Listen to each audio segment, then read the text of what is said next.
And we're back. Welcome to episode 13 of Tuesday Night Live.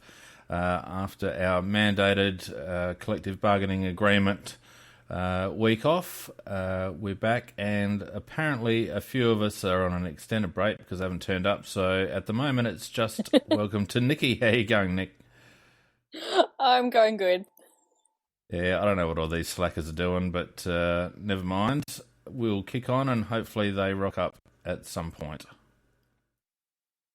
Otherwise, it's just going to be you and me again. Well, you know, it could be worse. Could be worse. So, could be just you. Yeah. Yeah, that would be worse. That's already happened and it wasn't a good time, I can tell you that much. So what'd you do on your break? Well, weirdly enough, the bye actually felt like a win because of Port's performance. Oh, horrendous. Absolutely horrendous. They're in a world of pain at the moment, that club. And I think most of us actually saw it coming. Well, I think the impartials amongst us did, although you could probably say that we're biased, but I think now the media the media are now cottoning on to the fact that they're in a bit of hurt now too. You know, losing to the Dockers, yeah, it was over there. But the way the Dockers have been playing lately and Port, you know, 6-6, you'd expect them to get over the line, and they just didn't look anywhere near it. Yeah, I might watch it last quarter again a couple of times.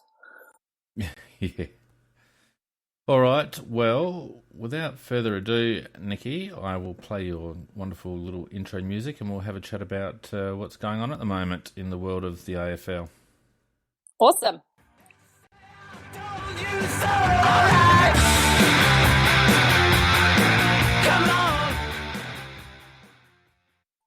Well, seeing we actually weren't on last week and the announcement happened on Wednesday, but we have a women's team. So we were one of the 8 inaugural licenses in the Women's League.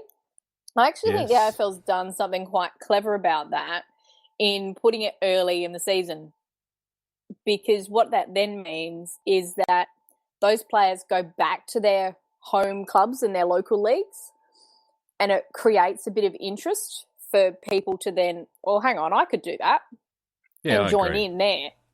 So I think that was quite clever. I get the inkling that what they'll do is they'll shorten games because it will be in summer.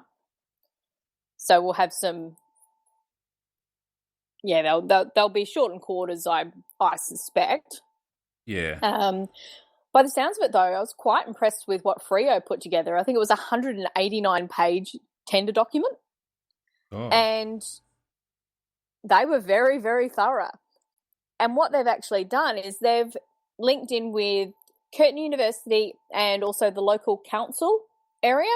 Right. And so the players who are going to play for their team will either have study options or employment options through the council, the university, and the football club.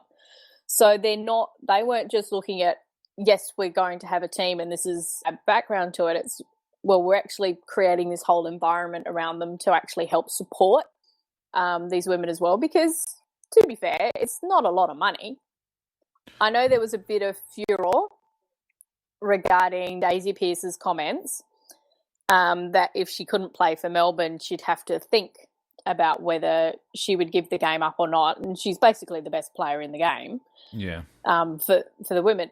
But what people forgot to understand is she's actually employed by Melbourne. Yeah. So if she gets drafted by one of the other clubs, she has to quit her job. Because she can't be at another AFL club and employed by Melbourne. The other AFL club won't like it and Melbourne won't like it. Yeah. Well, I think what people need to understand is that we're at the embryonic stage of women's football, and a lot of people are dismissing it as, you know, a bit of a fad or, you know, a quirky little thing to add on to the main game.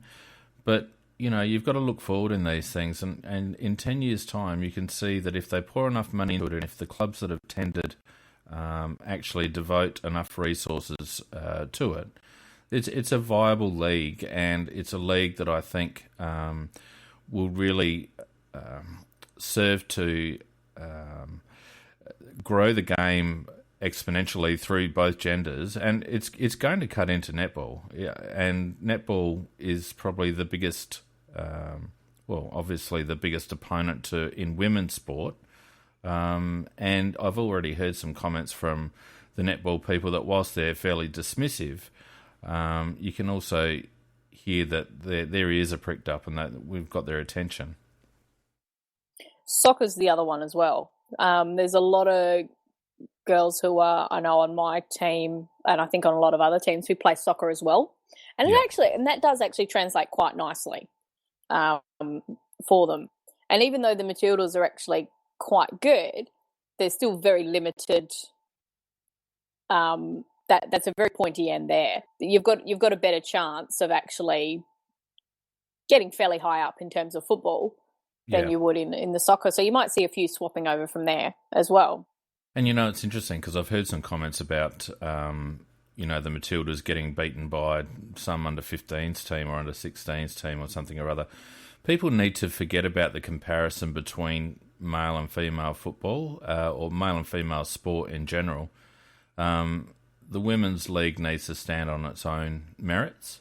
And I think as these girls come through and as the training and the pathway crystallises for these players through the school system and whatnot and the club system, we're going to see the standard rise quite rapidly, I think. And 10 years' time, I think we're going to have a viable league. I actually quite liked Andy McKay from Carlton's. It was his eldest daughter who ran out in the announcement. And when they kind of talked about a father-daughter, that might come in for those teams who have women's teams. The grin on her face, she's a teenage girl and she's just like, yeah, I want to play for the same club that my dad played for. It's nice to still keep that tradition. We're very unusual in a sport having the father-son rule. And so actually bringing that in, that's another nice little thing. Yeah, I agree. And again, why should girls be any different to boys wanting to do what their dads did or their mums did or whatever, we do value that lineage in our sport, and we are unique in that regard, and I think it is worth preserving, so I'm glad they've put that in. Hopefully, actually, I've asked the club if we can have someone come on and have a bit more of a chat about the Adelaide's team. So hopefully in the next couple of weeks we'll have someone on there to give us a bit of an insight into what our football club are doing with their team. Well, that'd be great. Because it's very interesting starting a club from scratch. And I think we've got a bit of advantage in that it really actually wasn't that long ago since the Crows were formed. That's right. And there's still that bit of knowledge that's sitting around about that. So I think that'll help. And it's probably a good segue, Nikki, into the headline that's been dominating at the moment, Mr. Maguire and his commit.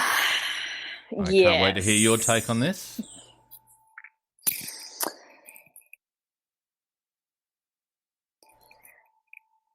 Macy still has a job, but he's a bully.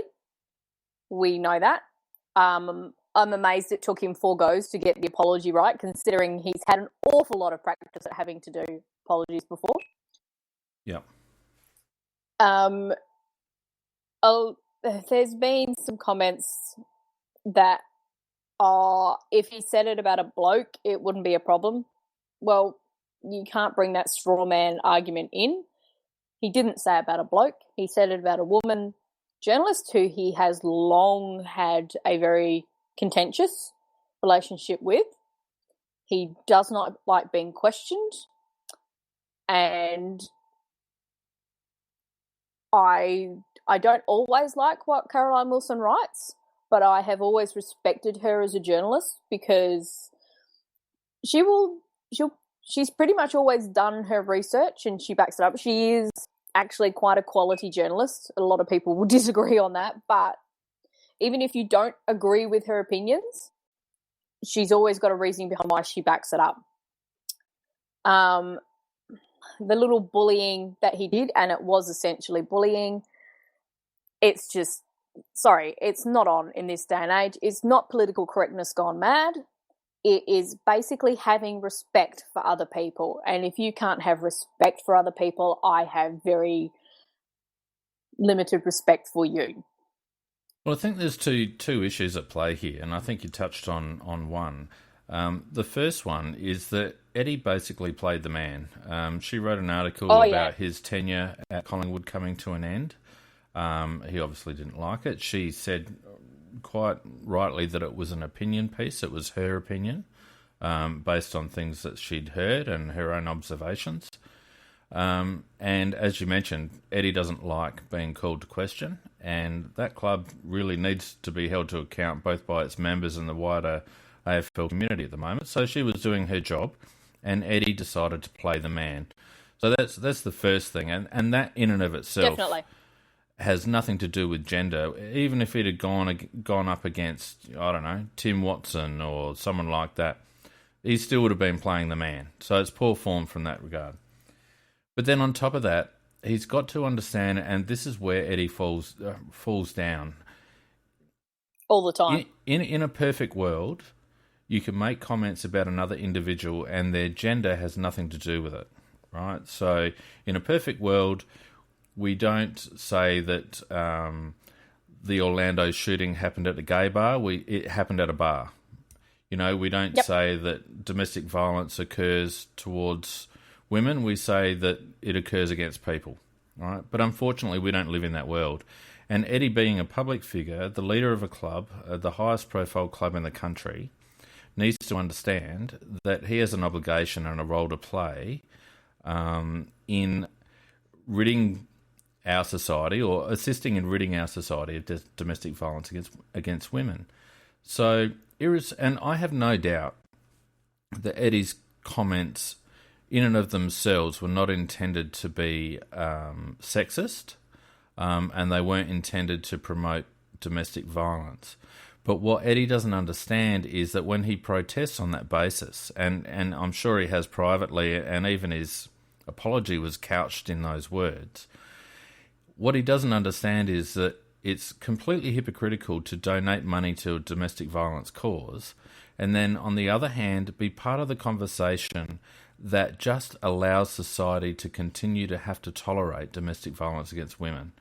And he needs to understand his place in the conversation, and I honestly don't think he can. He wasn't able to do it in racist conversation with Adam Goodes, and I, for one, thought that Goodes completely overreacted in that particular regard. But again, he has a right to. And we're not living in a perfect world where race is no longer an issue, just the same as gender is no longer an issue or sexuality is no longer an issue. So until we're in that world, we do have to be mindful of trying to create that change. If we don't actually commit to creating the change by not saying the things that Eddie has said, you know, over the course of the last week or so, then we're never going to be in that perfect world. So that's my view on it anyway. Yeah, see, by talking about domestic violence against women and words and sayings that kind of sit in our society that we accept, and I've been guilty of it as well. I mean, I know I've made jokes even on here about smacking somebody. I wouldn't physically do that, but it's something that we accept and we shouldn't be accepting it. So I've actually been mindful of it and trying to think of it. That's not to say that we're diminishing the fact that domestic violence happens against men. It does, but that has a different cause and a different society influences happen to cause that than what it does against domestic violence against women. And also the numbers, the proportion is ridiculously high. If anybody does not understand, and if anybody doesn't understand that words actually influence that kind of action, just look at the latest adverts that the federal government are putting out, and also go on Google and search Ken Lay elimination against violence speech. The entire speech is up there in its transcript. he is speaking. Now, he is the former Commissioner of Police in Victoria. And he was actually talking, the speech that he gave, it was all to do with this research that they'd completed, which was about how society actually looks at it and the words people use and how that actually influences domestic violence against women. So there is research that backs up that words are responsible to it, and there's a lot of it, and it's incredibly damning. Yeah, so I think people need to actually have a look at that. But the other thing to me is, Nick. No, it's not. Well, yeah, some people still keep trying to. Well, of course. And I think what people are trying to, sorry to butt in, I think what the people that are complaining about political correctness, I actually understand their point of view. I really do. But the point is, we're not at a point where we can have a discussion about an individual where we don't have to be mindful of gender issues and domestic violence issues and sexuality issues. We're not at that point. So whilst we'd all love to be able to say something off the cuff and for people not to be offended by it, we're not there yet. So until we're there, we do have to make a conscious effort to rid ourselves of that kind of language, like you said. And until we're there, the people that are moaning about political correctness, this isn't about political correctness. This is actually about changing groupthink in society. And until we do that, we do have to be mindful. And just looking at my position here, I mean, you guys listen to my opinion, and some respect it, some ignore it. That's fine. I don't. But when I first, you never have. But when I first joined the board, my username is very obviously female, and I would ask questions. I would respond to people. For the first month or so, I wasn't getting responded to. And I would see new users come on and a username, you didn't know whether it was male or female, but I think most people just assumed it was male, and they would get responded to. And I'm sitting there going, well, why not me? It's because I've been on the board so long that people have gotten used to my voice in a way, although for some of them, they're hearing it for the first time. Well, you just went to the top and became a moderator, then they had to bloody listen to you. Well, no, I didn't. Everybody nominated me for that. That was actually, the board was asked, and they all pointed their finger at me, go, get Nikki to do it. And I'm like, what? Okay. See, they've all got mother issues. They've all got mummy issues, Nick. They do. But I've got that background, so I'm actually quite lucky in a way being a female in a male-dominated area because I've got that respect-ish. I'm using that in very loose terms, but a lot of other females don't, and we understand that we're coming into a space that is traditionally male dominated, and hence why that women's team to me it's such an important thing. Is that, look, I love the sport. I've gone out and played it. I'm never going to play in that level at that level, but I don't care. It's just the same as a guy who knows he's not going to play at AFL level, but he's going to go out and play for his amateur or his Div 7 team. We love the game just as much, and it's.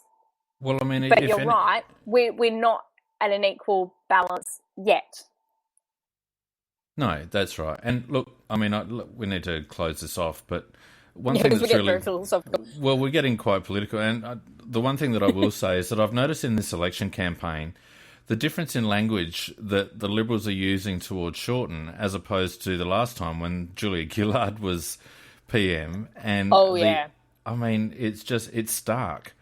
And it really highlights how disgustingly sexist their campaign against Julia Gillard was. And whether you like her politics or not, and, I don't want to get any more political than this, the manner in which the media allowed one party or one group of people to vilify Gillard either directly or indirectly based on her gender was quite amazing when you compare it to the manner in which this particular campaign is being run.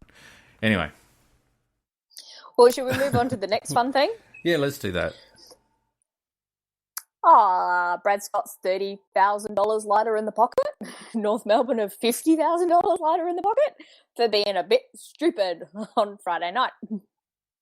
Yeah, I wonder who the guy was that fed Brad Scott that information a couple of minutes before the presser, because it'd be interesting to see whether he keeps his job. Yeah, it was kind of interesting because when I heard the comments, I'm like, "Ooh, you shouldn't have said it."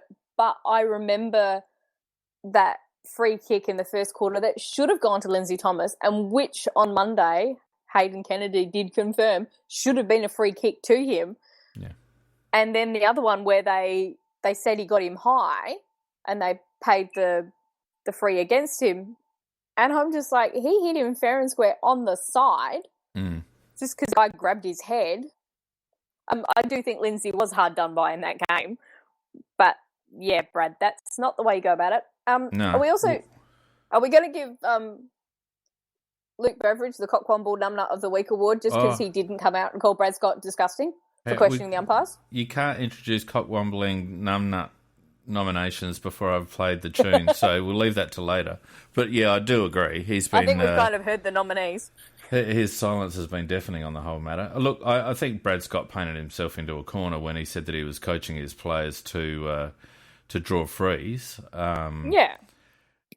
You know, look, it's interesting. The side issue for me is it's very interesting that there seems to be more and more issues now coming out with the umpires. We had Bannister tweeting and now this particular issue, and Kennedy's been quite prominent in the media. All this has happened since Wayne Campbell buggered off to GWS. So I mentioned the other week that I thought there might have been a few little undercurrents of unrest in the umpiring fraternity, and I haven't seen anything that really detracts from that opinion at the moment. I think the umpires are in disarray, and Mark Evans needs to pull the reins in, I think. And I'm going to have a go at Damp Squid because he reckons I need to get the award for not showing up to my own podcast, surely. Well, I'm going to bloody back that. I've turned up to this one. Other people haven't turned up to That's true. Thank God for that too. And the other week I was in Melbourne. So I had a valid excuse. Yeah. Yeah, I didn't realise. So did you tell me you were in Melbourne? Hang on, did you tell me you were going to Melbourne? I don't know whether you did. Yes, I did. I did. You just forgot. Yeah, well, that's... If you knew me, Nikki, you'd know that that's not a one-off event. So I told you on the Tuesday. Yeah, you probably did. So it was like too far out, I think. Yeah. But they're basically the main issues that have kind of taken the attention this week. And Port would be very, very thankful because, yeah. No, there is another issue that I'd want to talk about. Oh, which one? We had Craig Hutchinson coming out on Footy Classified last night. Oh, yes. Essentially accusing Mark Rasciuto of influencing the commentary team or the commentary group at Fox Footy in trying to talk down Josh Jenkins' value on the market. And whilst Hutchie couched it in, he's heard from the Jenkins camp, quote unquote, he was very forthright. Now, I heard Rasciuto's reply to that this morning, and I got to say, I wasn't convinced. He basically said that Carey speaks his mind, that Kingy speaks his mind, but he didn't actually come out and say, I didn't tell them to do it. Well, he doesn't actually have to. No, he doesn't have to. But I found it interesting that the fact that he did address it and was given the opportunity and the airtime to address it by Dittmar, I would have thought the first thing that would come out of his mouth is it's ridiculous for anyone to suggest that I would have any part in influencing commentary in order to talk down the value of one of our players. He didn't at any stage say that. What he did say was that Duck would say whatever he wants, and Kingy would say whatever he wants. So, where there's smoke, there's fire, maybe. I don't know. Maybe Rasciuto's been called out. Maybe he just didn't word his response particularly well. I'm not sure. It just struck me this morning as I was driving to work. We're in the midst of contract negotiations. You don't kind of talk in absolutes so much when it's something like that going on. For me, it was Hutchie was basically being Connor's mouthpiece. And we all know that what Connor's like. And he worded it in such a way that he wasn't saying that Roo had done it. He's saying that there's certain people in the Jenkins camp who think he did. Yeah. Yeah. Now, I don't know. And we all agree, Jenkins isn't worth $750 a year. We love him, and he's integral to the success of our team at the moment, but he's not worth $750K a year. He's not worth $200 more than Eddie. Look, he's not worth more than Tex. I think it actually it highlights a couple of things. First of all, Paul Connors is an excellent team player manager. Oh, yeah. Certainly, if you were a player, he certainly comes across as one who would go that extra yard to get you every last cent that he possibly can. But I would question the integrity of Craig Hutchinson to come out in the media with, and this is what shits me about the media at the moment. He comes out and makes a statement essentially accusing Mark Rashuda of manipulating the media, which is a pretty big call considering Roo is on the board, as well as obviously part of the Fox Footy team. But at no stage did he ever seek out Rashuda for comment. And this is where the integrity of blokes like Hutchinson falls away. And this is the difference between Hutchinson and Caro, and even Damien Barrett, who I think, for all his faults, has a lot more integrity journalistically than someone like Hutchinson. Hutchinson is just a snivelling muckraker, and since he's taken over that show from Gary Lyons, it's just turned into pot shot after pot shot at individuals in the industry, coaches, players, and now blokes like Roo. And you'd just like a bloke like Hutchinson to go and fact check before he actually airs something like that. That's not the way he works. He's clickbait. Absolutely. He works on the clickbait headline. Yeah, absolutely. And I actually agree with you about Barrett. A lot of people will have a go at Barrett, but he's very rarely wrong. I think he's quite meticulous, actually, in how he goes about it. Yeah, he does. Yeah. So anyway, I didn't like the way Hutchinson did that. I think, making an accusation like that without giving the bloke the right to reply or even going to check a fact is not the right way to go about things. I thought Roo could have handled the response a little bit better this morning. He did leave it a little bit open, but as you say, the bottom line is JJ isn't worth $750K, and if someone wants to pay him $750K and he wants to take it, well, it's probably good on him. Good on him. Anyway, any other news going around at the moment? I think that's probably about it. Yeah, they're the main ones. So, I've had the opportunity to talk about the West Coast game. You have, I haven't. I might give you 30 seconds just to 30 seconds. Express your wonder at the beautiful last quarter that occurred over in Domain last week. Hilariously, I was watching the game at my friend's place in Melbourne. She discovered I'm very unsociable when football is on.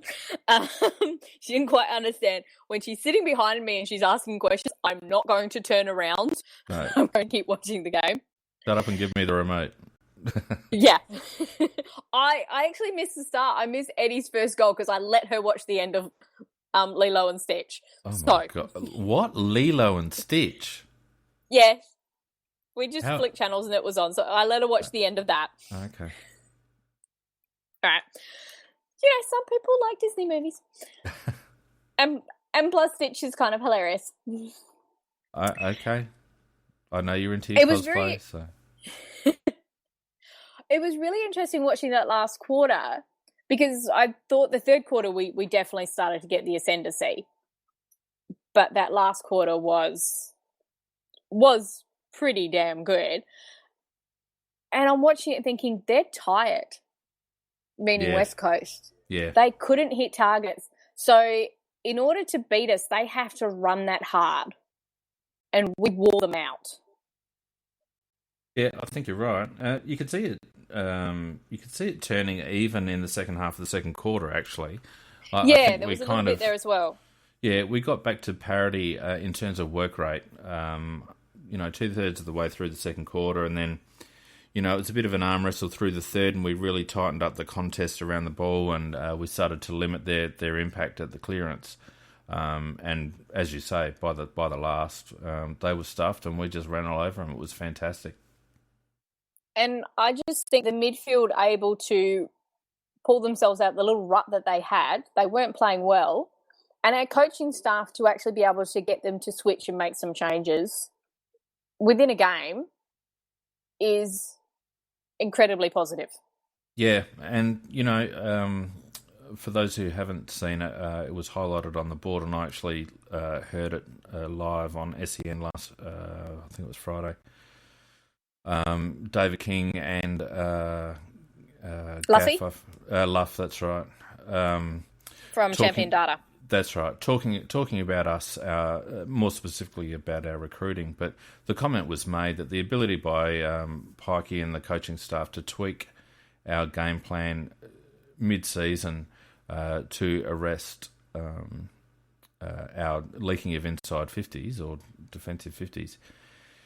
And now that example of the West Coast game where he was able to tweak our setup and our game plan mid-match, which you don't see very often, as much as there's great advances in coaching at the moment, you don't see a lot of switching mid-match, and we really did change it up mid-match.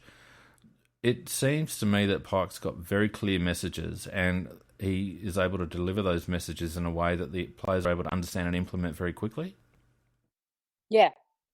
And we even saw that our game plan is such that, okay, this is how we play, but we can tweak it this way for this team. We can tweak it that way for that team. The Sydney game's a perfect example of it. We were still kind of playing our game, but with some little adjustments to counter them. Yep. Well, there was no doubt that we squeezed up the ground. And that's going to get you success. Yeah, we definitely squeezed up the ground against West Coast. We crowded the contest because really it was the British show in the first half. He went a bit under the radar in the commentary, but he just kept shoveling the ball out. And they had enough space around the clearance for Gaff and Chewy and those blokes to win possession and get it moving their way. Whereas in the second half in particular, that just dried up from it. It was a real arm wrestle, and they were struggling to clear the stoppages because we had more numbers around the contest. And I don't know, it's the one thing that sticks out for me about our team under Don Pike that we haven't had for quite some time is the ability to adjust without losing our own shape during games. So a big tick for mine. Anything else you wanted to point out before we move on to the North game coming up? I actually like sometimes where we've ended up with like three of what we might consider our wingmen, all on the same wing at the moment, passing to each other. I mean, there was that great little passage of play between Smith, Atkins, and McKay. And they're all on the one wing. And I'm like, but you guys are all our run. Okay. There's that ball going into the forward line. Nice. Yeah. So I quite like that there's those little tweaks as well. We're playing the game a little differently. Yeah, there's some flexibility there, and that's probably another product of really squeezing up the contest because not only did we compress the ground lengthways, but we also played the ground in basically two lanes. We didn't really have too many. We had players behind the ball, but we didn't have too many outliers. Everyone was spreading very well once we gained possession. Very good. Anyway, we have. Oh, go on. The one other love is just at the end when they sang that song was Tex trying to get Pikey into the circle to join them. Yeah, and he wouldn't have a bar of it. And also, I love the fact that the three Rorys always make sure that they're next to each other when we sing the song, even if one's on the other side of the the circle, he quickly runs so that the three of them are standing next to each other. But did you hear Laddie in the aftermatch admitted that Pikey, when he came into the team meeting afterwards, he did a little dance. He was quite pleased. Yeah. And in Laddie's own words, Pikey should probably stay away from the dance floor. Yeah.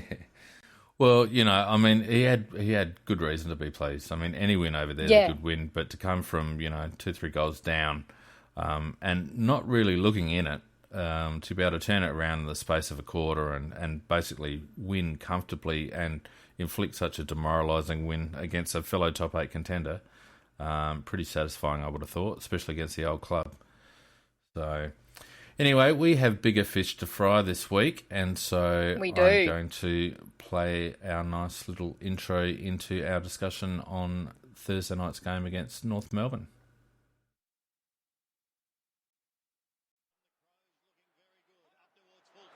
They need a runner at the back, and they got it in the big Jenkins man, and he's done it again. Lynch with that space to open up the angle, snap it back, and get another one for the Crows. Atkins with a long kick inside 50. McGovern, the target. Through the hands of Atley, there a chance here. McKay picks up, plenty of time, and he snaps a goal. Remarkable stuff. The speedster, the former Pie, kicks it high towards Jenkins. He threw right out of the way. Jenkins goes again, trying to take on two. Bust to another. The snap off the left. Jenkins! What a remarkable goal. One back in the Jenkins direction again. Farina right with him. Oh, it spills to Walker. Top of the square. He'll bang it through for his second. Red looking inside 50. Jenkins, test of strength. He's got it! Too strong, Josh Jenkins. He's got back in numbers. Looking for Jenkins again. It was in his hands. Spills now. Handle out to Douglas, and he just sneaks it home. 3 minutes and 20 seconds remaining. Still time for either side, obviously. Here's White from 50 metres. Clever kick. Very clever kick. Slug it off the ground. That could be the match-winning goal by Garner. And that was the tail of the tape when we last met, Nikki, down by 10 points in round one. Yeah, many would suggest lost at the selection table. Obviously, including the club has said so. Yeah, well, pretty much. And, that's been reflected in selection. Hartigan hasn't been a non-selection since that game. So they've got a couple of key outs, or certainly some doubtfuls, and Scorpus will cover that tomorrow rather than Thursday. Tomorrow will be our preview cast, and he'll obviously cover the ins and outs. But they've got a few key midfielders in doubt. Goldstein is also a bit sore. And I also I'm not sure whether Waite's up for consideration this week as well. So we're fit and healthy and firing, coming off a 10-day break. They're coming off 2 6-day breaks, travelling, and with some injury concerns. You would expect us to start favourites in this game, wouldn't you think? Oh, definitely. For me, it's not just a 6-day break. It's the type of game they played last Friday, because that was intense from the start. Everybody was getting bashed from pillar to post. That's not going to help. And then also the spotlight on their club all this weekend, even though the players would, and they'll try to keep the players out of it a little bit, you still would know exactly what's going on. So I think that's possibly going to help us a little bit more than what our home ground advantage and our freshness should do. Yeah, I think they're a bit under the pump at the moment, and that was shown by Brad Scott making the error that he did.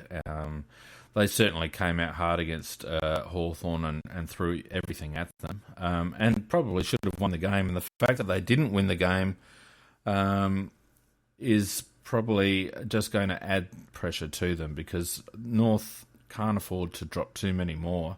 I think everyone was predicting that they'd fall out of the top four at some stage, given their draw, and it's playing out that way. So they'll be under the pump at the moment, North Melbourne. See, with White, he was on before the game, and I heard him being interviewed. He actually admitted that he's had a hip problem, and So they rested him that week in the hope that he would be right to play against us. Now, it's going to be wet. That's probably not the best time you want to be playing somebody with a hip problem who can't really move that well. And I can imagine that Hardigan's going to hit him a number of times. Well, yeah, I don't think he's going to get it all his own way like he did in game one or round one. Obviously we didn't match up well against their three tools, and Waite was able to get off the chain, as were their other two tools at various stages. I think the key for this particular contest, given as Damsgood points out in the chat, the forecast not being too bright for Thursday night, is that we need to continue that manic pressure around the stoppage. We need to be able to counter blokes like Cunnington, who I rate as a very good inside player. Good. Yep. We need to limit their first use, and we also need to obviously watch the little ducker down in the forward line, because it'll be conditions made to measure for him. Except Brown's played against him pretty much all of the times, and he's done quite well on him. Yeah, he gave us a bit of trouble in round one. He's one of those blokes that only needs a few posies, and he tends to bob up when you don't want him to. I think with Brownie and Laird, and even Cheney to a degree, or Cheney, I'm sorry, Kyle. Better Cheney. Better Cheney, yep. I think we have the manpower. That other young lad, Bob, what was his name? The guy that kicked the last goal last game. Yeah, he played well, but God, he couldn't kick for goal. No. So I nice left footer. Yeah, I think we've got them covered. I think we've got the game to match them. And it's funny, we're certainly on the rise with a bullet at the moment, whereas North, as I said, are tailing off. So, to be honest, I'd be disappointed if we lost this game. I don't think it'll be an easy game, particularly if it turns out to be wet like they're suggesting. But I would suggest home ground, the practicalities of the different breaks and their injury concerns at the moment. I would expect a 5-goal victory at least. Yeah, I'd agree with that. That would be acceptable, particularly considering the weather. If it was going to be a bit finer, you'd think we might be able to run away with it a little bit more. I mean, Brown's a good mark, and he is hard to stop. But I think they're limited in their scoring power if you can restrict their midfield. And Swallow's very much the key to that. When he got injured, that really hurt them last week.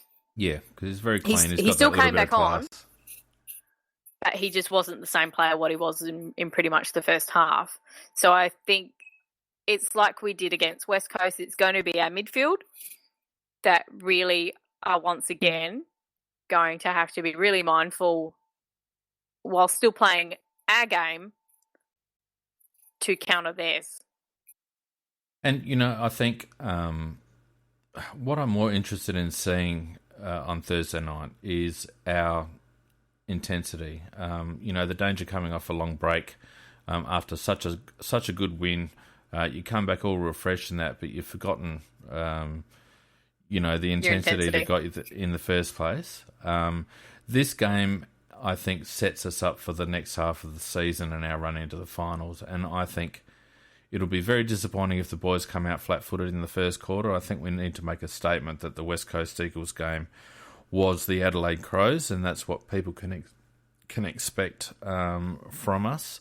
If we allow them to hang around and, we stay off them in the contest and we don't tackle hard, I'll be quite disappointed. I would like to see us really stamp our authority on the game early, because it's a game that we need to win. We are now through our difficult part of the draw, and we cannot afford to drop any more home games, and we certainly need to take out top 8 teams who are above us if we're going to replace them, because we need a top 4 spot. And it's interesting looking at the draw for the rest of the year. I would say the vast majority of them are actually very winnable. There's only 2 that I'd put down as, these could be trouble, and that's Geelong down at Geelong Yeah. and the showdown, because it's a showdown. Yeah. And they won't have anything to lose, probably. I don't think Freo over at Domain are going to scare us. They're starting to hit some nice form, but I don't think they're going to scare us after what we did to West Coast. And so far, the coaching staff has got a very big tick for me, because we talked about doing a little mid-season report marker out of 10, and I actually thought about it, and I ended up giving us a 9. Purely because on where we expected to be and what our coaching staff has been able to deliver. And as we talked about before, that ability to make those changes up, effort comes down to coaching and kind of getting them in that right mindset. Yep. In a way. It is up to the players as well, but you create that environment around them to encourage them to be in the right headspace. Yeah, I agree. It's as I said, I think it's a key game just for the point of view of coming back from the break. You know, we have a 10-day break, and then we have another 10-day break to the next game against, is it Melbourne, I think? Yeah. So, you know, that in itself poses some challenges around mental attitude, and I think it'll be key for the players to show that they're up and about. We won't spend too much more time on this game, obviously, because Corpus will cover it in more depth when we get selections. But I'm interested to see whether you think there will be any changes.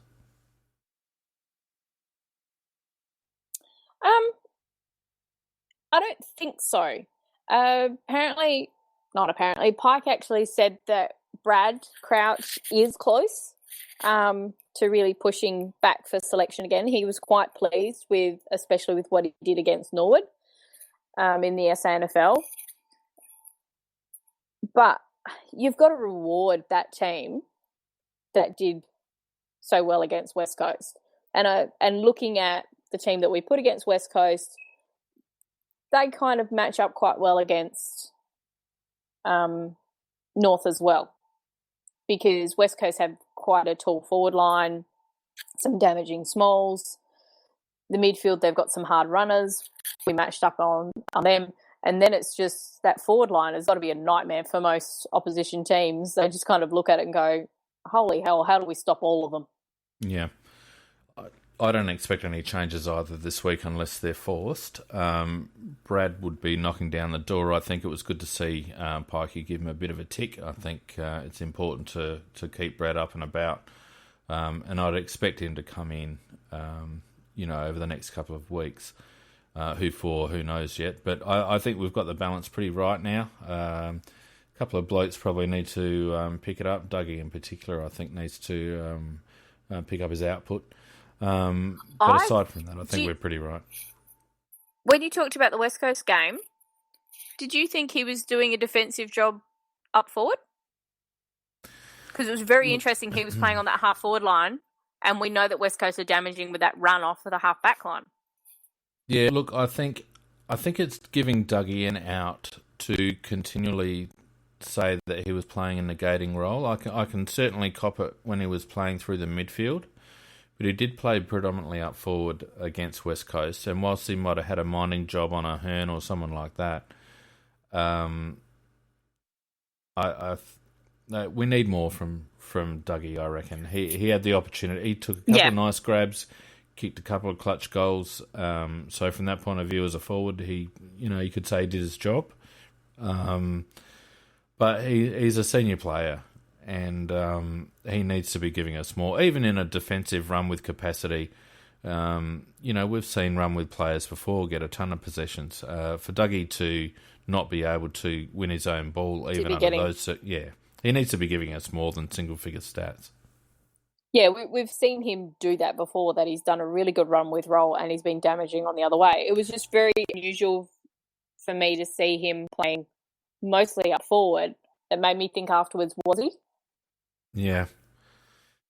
Look, I didn't notice it. It wasn't noticeable whether he had a minding job, but he certainly got off the chain a couple of times. And to me, I just don't think he's presenting enough, and I don't think he's getting involved in enough contests at the moment. And that's probably been the knock on him all year. That I've watched replays where I've seen him jogging 5 metres off a contest, and I'm just thinking, Dougie, get in there, So, yeah, I don't think he's quite there at the moment, but we'll see how he comes back off the breach. I think he's the one that will probably come out for Brad Crouch if he doesn't pick it up. I think the rest of our midfield has been pretty serviceable. So, and Dave McKay for all his knockers has been giving us enough, I think. Yeah, he did quite well when he came back in for the West Coast game. And I'd seen him the week before playing the SNFL, and he played well. And Lions has been making it incredibly hard to drop him. Oh, well, it's taken himself out of the conversation. He will not get dropped on form. He might get dropped for preference for another player, but it won't be on form. Or for balance. Exactly. So, anyway, do you have a tip? I know you don't like tipping before selection. No, but I'm us. And I agree with you. I reckon about 24 points. Yeah, I'm saying between 4 to 6 goals. I think the weather will play a part, but I'd be disappointed if we fell over the line or if we got done. I think we should win relatively comfortably and really make a statement for the second half of the season. Now, Nikki, we were going to get the crew to do a bit of a mid-season report card, but considering all of them are still on holidays... They are buggers. Yeah, bloody idiots.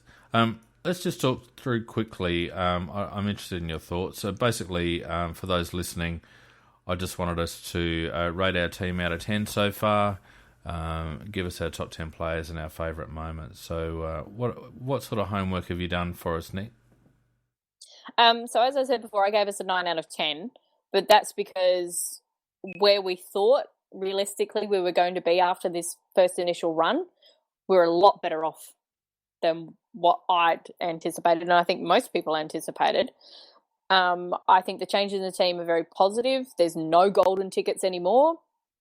The PT guys have done an outstanding job, with the caveat that, yes, we've had a bit of luck in terms of the contact injuries, etc., but they've done very well for us to have such a healthy list. I think the few losses we've had were more to do with a lack of judgment on the field, making some mistakes. Even that Geelong game where I thought, yeah, okay, we're being consistently outplayed and we're playing badly, we still had a chance to actually win that game playing badly. I've quite liked the development, what we've done with McGovern and Millerer up forward. I think there's a really good balance of youth and experience in pretty much every section. As we said before about the coaching, that their ability to make the changes and the tweaks has been pretty damn good. And the other thing is our SNFL side's going quite well as well. And I quite like that our club has admitted when we've made mistakes. We're not hiding behind them. We said, yep, we got that wrong. Fair enough. So, yeah, that's why I kind of gave a 9 out of 10. Very good. And your top 10 players this year, and maybe a commentary on the first couple? Well, I did them in no particular order, and I've done them from the back lines to the midfields. And so there was kind of like 3 in each section. Yeah. So Talia, he's increased. He's still playing like Talia, but he's attacking. Hardigan, he's just been so good. That's it. Don't have to say any more. Laddie was my other third defender. We did miss him and his run from the back lines, but he came back in and basically performed at the same level again after having those couple of weeks off, and quite rightly should be in the All-Australian discussions. Yeah. And then I gave an extra defender in here, so he's that extra spot. It was a toss-up between this player and Charlie, but I went with Brown. He's so consistent, unheralded. We don't worry about small forwards anymore like we used to. So the midfield, I said Atkins, Sloan and Jacobs. Yeah. So even though Sloan and Jacobs started off slow, they're built in, and the work they've been doing is very good. Particularly Jacobs has changed the way he's involved in the midfield play. And then up forward, Walker, Betts and Jenkins. Just the importance of those three just can't be diminished at all. And honourable mentions to Charlie Cameron, Matt Crouch, Cheney and Seedsman. Maybe Lever, but he's had a few shocking kicks and handballs. He just needs to tidy those up. Yeah, it's probably the only knock on Jakey at the moment. Certainly playing his role very well down there. And your favourite moment so far for the season, Nick? Weirdly enough, it's not Eddie's goal, but I loved in the Port game where there was a ball in on the wing. Matt Crouch collects it. He handballs to Rory, who handballs to Rory, who handballs to Rory, who handballs to Mitch, who then handballs back to Rory, who kicks a goal. Yeah, that'd be your kind of moment. But the thing is, what got me is none of the commentators twigged that it was all the Rorys, with just, the cameos from the Mitch and the Matt. No. We definitely need you on the commentary team, Nikki. Maybe we should start a Crowcast game day commentary or something. Oh, God, no. I just barrack too much. I'm embarrassing. Yeah, well, at least there'd be someone barracking. I can't be worse than Rowie, though. Yeah, well, exactly right.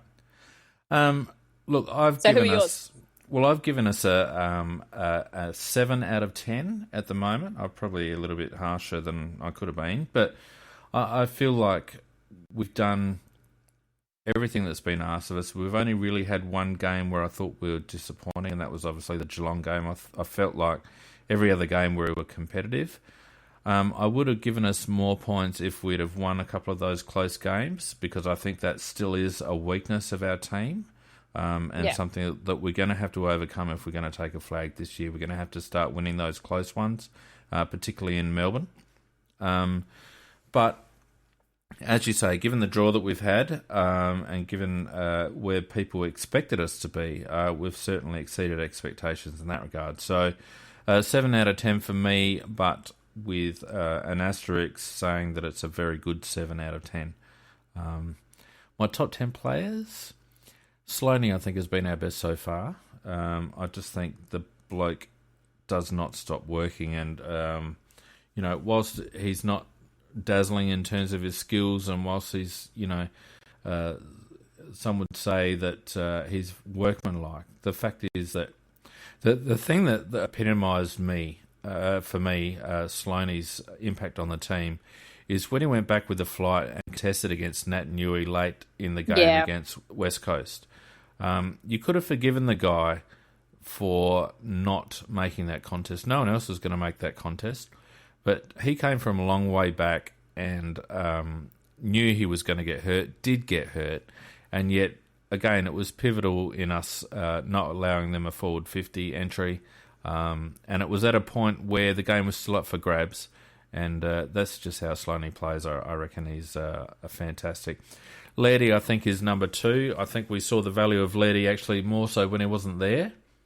I think the balance that he gives our defence and his ability to read the play so well, and his decision making and his disposal out of defence really sets up some creative movement for us, more so than most of the other defenders. So I think he's been invaluable. You might be surprised, but I've given Jenkins number 3. Simply. Well, can we quote this? You can't knock the guy. I mean, let's face it. Let's face it. He's our leading goal kicker this year. He works incredibly hard. Works incredibly hard to get them. He's an impossible matchup for opposition teams within our structure,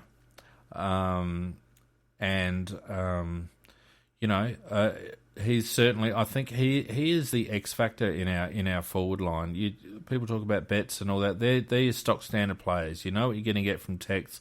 You know what you're going to get from Eddie, etc. But Jenkins can do it both ways. And I reckon when teams are sitting down at selection to play us, they're scratching their heads in terms of what they're going to do with Jenkins. Number 4, Eddie Betts, obviously. I mean, the guy's a freak. He creates things out of nowhere. And he's had a couple of quiet games this year, but by and large he's been pretty consistent. And he also adds that little bit of zip when he goes into the middle. So I think he's been pretty good. I really like Talia's... Can I add to that? Yeah, go. For me, it's he will sacrifice his own game if he needs to. So he is the ultimate team man. And I also think that the development of Miller and Charlie are because he's on the field. I agree with that. And I think he's been instrumental. Yeah. So even though, yes, he doesn't get these high possessions or kick all those goals, there's so much more that he does. That's the reason why we've done so well. But this is my bloody top 10, so you've had your chance, right?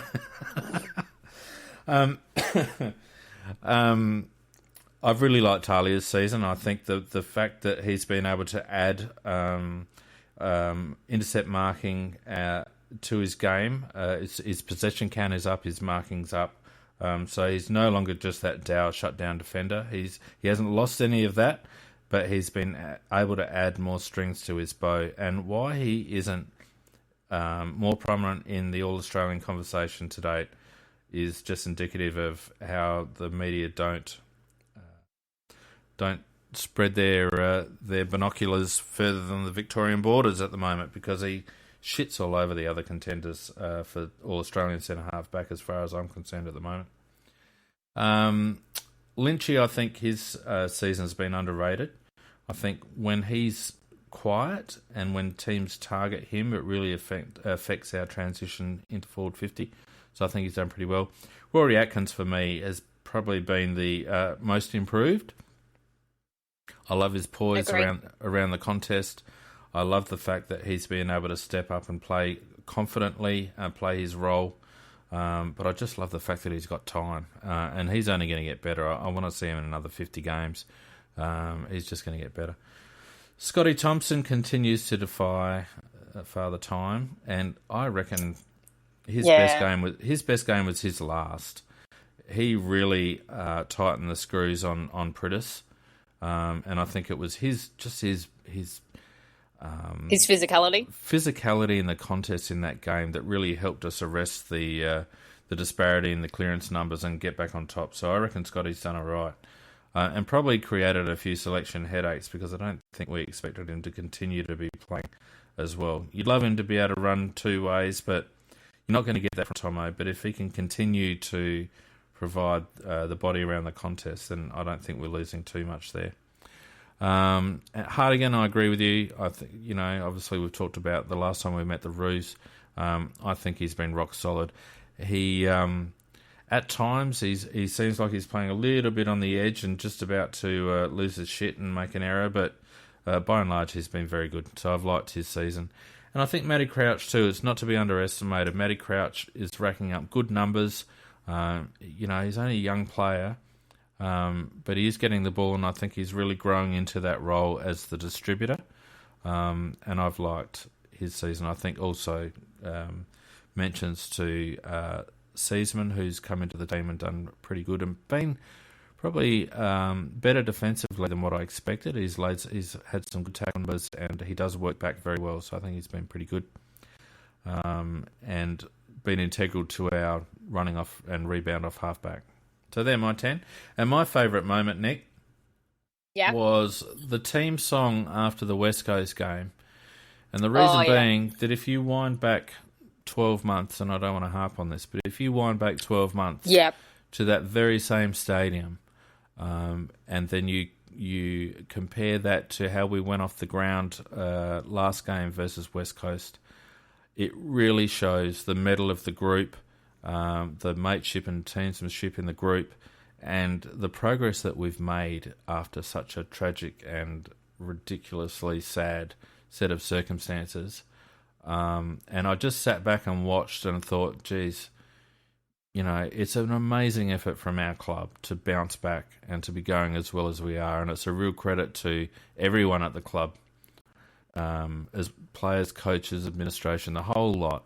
The fact that we've been able to hold it together, bounce back, and really, at this stage, I'd have to be saying we're in premiership contention.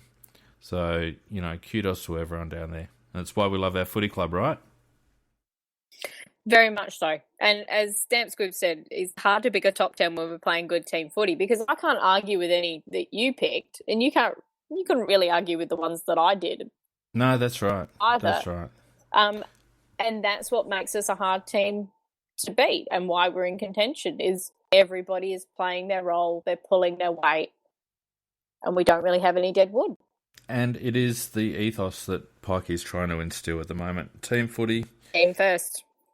Team first, and you're right. It's going to be an interesting BNF this year because there's probably 4 or 5 contenders and more than a few others that have had good seasons as well. But we're only halfway through. There's nothing for being in good nick in June, so that's why this Thursday is so important. Now, Nikki, to finish off, because we've gone over the hour and we got all political and blah, blah, blah, and, You're going to play the Womble song?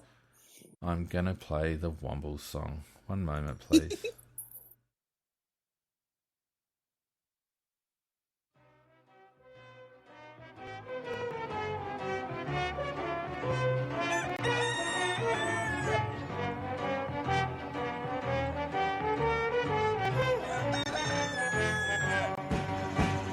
Underground, overground, wombling free. Cock Wombling Numbnut of the Week. It's actually really hard this week because there's pretty much 2 exemplary standouts, which is Eddie and Brad Scott. I don't think there's any contest, to be honest. I think it's going to end up with Eddie because he's just so outdated. Yeah, I don't think there's many other contenders. To be honest with you, what Maguire did, and look, you could probably nominate, I know it sounds very cliched, but the fact that it did take a week for that to come out. The rest of the media didn't. Probably nominate everyone, us included. But I think the other thing that's been not been mentioned in regards to all this is the attention that it's taken away from that particular cause. It's become a discussion about Eddie again instead of about MND, and they did massive work. That to get that off the ground. I mean, Danaher didn't expect anywhere near the support that he's got, and more power to him than that. And for it to become about Eddie again really pisses me off. So I'm happy to give it to Eddie. I think he's a tosser. Which is why I didn't even bother creating a thread because it was like, yeah. Yeah, no, I'm certainly in agreement with that, Nick. I don't think you get any. I mean, Brad Scott could have, but look, I forgive Brad Scott. I think he got fed some information, and in the heat of the moment, he ran with it. Probably shouldn't have. And he did come out, and his apology was correct the next day. Yeah, absolutely. They came out very quickly on the front foot going, yep, we got it wrong. Yeah. I'm happy to go with Eddie. And I reckon on that note, Nick, we should pull up stumps, call it a day. And a shout out to American Crow if he's listening, because he lives in a city that's finally won a bloody title. The Cavs. The Cavs. How good was that? Did. Bloody hell. That was. I don't know whether he follows the NBA, but he probably does now just because he lives in Cleveland. So, nice work, American Crow. Yeah, well done, AC. And hopefully you'll be back. He did so much work, was it? Yeah, well, So a couple of things coming up in the next couple of weeks. I did mention that we were going to get on someone from the club to talk about the Women's League, so that'll be coming up. Also, for those who don't know, the Austin Crows, our little sister club in the US, actually won their, whatever they call it over there, championship, whatever. And we've been in contact with them as well. And we're going to have their coach on in the next couple of weeks as well. He's an ex-Norwood SANFL player, apparently. I forget his name off the top of my head. Tyrrell, I think it was. Anyway. Okay. So we will have him on as well, and obviously a few more player interviews coming up for the remainder of the season. So thanks very much, Nikki, for being on board tonight. Have enjoyed the chat. It's been quite interesting, and we'll look forward to Scorpus announcing the teams or talking about the teams tomorrow night. And are you going to be on with me on Sunday, are you? Depends on what time our game finishes, because we're playing a late one up at Mount Barker, but I should be. Well, let's hope, because it's the highlight of my week, Nick. Your week's sad. Yeah, well, there you go. All righty. Thanks, Nikki. I'm going to go check. I've got the wet weather gear. Yeah, for Thursday. You're going to need it. All right. See you later.